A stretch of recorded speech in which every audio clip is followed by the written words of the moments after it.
Hi there. So, let's see.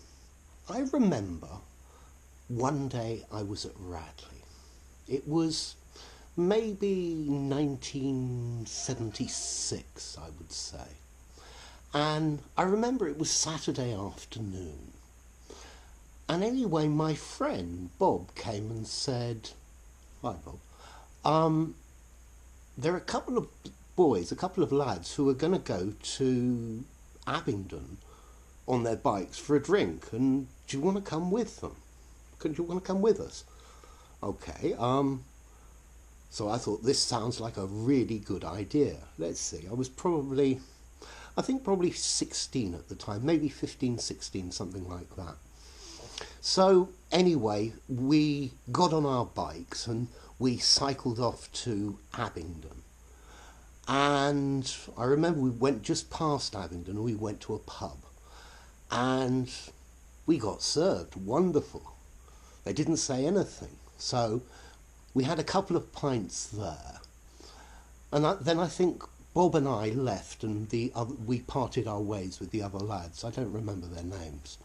And anyway, then Bob and we went to a park. And I had like a quarter bottle of rum, which I'd managed to obtain at home in one way or another. And so we drank that as well. And we were fairly drunk. Anyway, we then cycled off and we went into the centre of town. And we started going round in a multi-storey car park. Anyway, after a bit, my mate, he just disappeared. I didn't know where he was. Anyway, about 10 minutes later, I find him and he's walking down with a policewoman. Anyway, she's nicked him because he's stolen a beer mug from the pub. Okay, we're in deep shit. Let's see. Number one, to leave Radley, you need permission. Number two, we'd been drinking and it was clear we were drunk. Yeah. So anyway, she took us to the police station and Bob was arrested for stealing a beer mug and I was arrested for an accessory to the act. Okay, that meant I was with him when he did it. Okay, I was in the pub drinking. Anyway, we're sitting there scared out of our wits. And obviously the police call the school.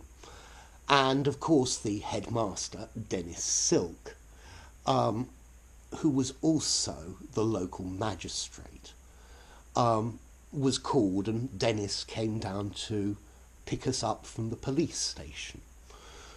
This was now about 11:30, 12 o'clock at night, something like that. Anyway, Dennis arrived. Anyway, Dennis Silk's opinion of me was probably about as high as mine of him, but that's another matter. Anyway, Dennis arrived and I remember he looked in the police had taken the things out of my pockets and they'd found the empty bottle of rum, and I remember he picked it up and he opened it and he smelt it to check it really was alcohol that we'd been drinking.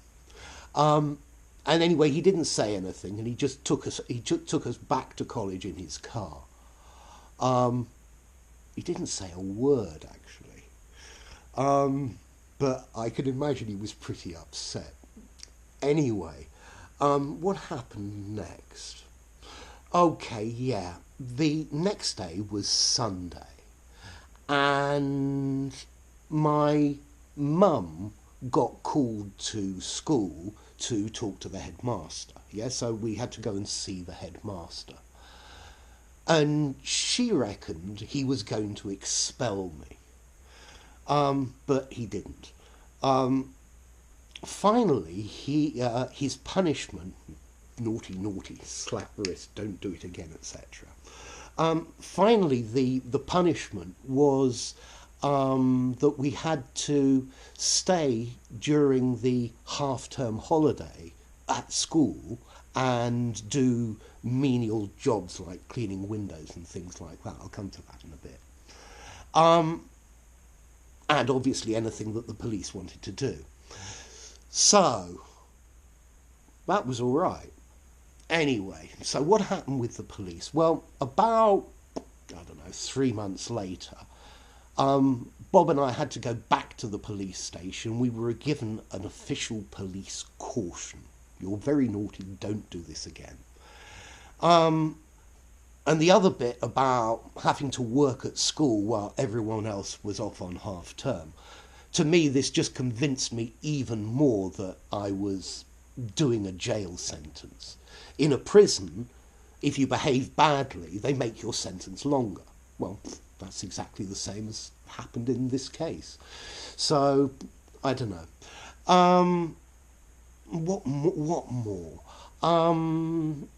Yeah, so I remember this half term where Bob and I were cleaning windows in our different socials and cleaning floors. And then I remember we used to have lunch together in the huge dining hall. And we were the only 2 people there, yeah? Maybe we could have sat on the high table, but we were in disgrace, so we thought it probably better not to. Anyway, what more happened after this? Well, after this, I seem to remember that Bob wasn't allowed to really talk to me anymore. And soon after that, he found God. Anyway, well, that's how things go. So, the one thing I ask, though, is, okay, let's see. The police caught me drinking. So why didn't they give me some alcohol re-education? Something about drinking? They didn't say anything about any of it at all. I wonder why not. Anyway, enough for now. Maybe I'll tell you some more stories. Next one's even better. If you enjoyed the video, give it a rating. Subscribe to my channel and I'll see you soon. Bye for now.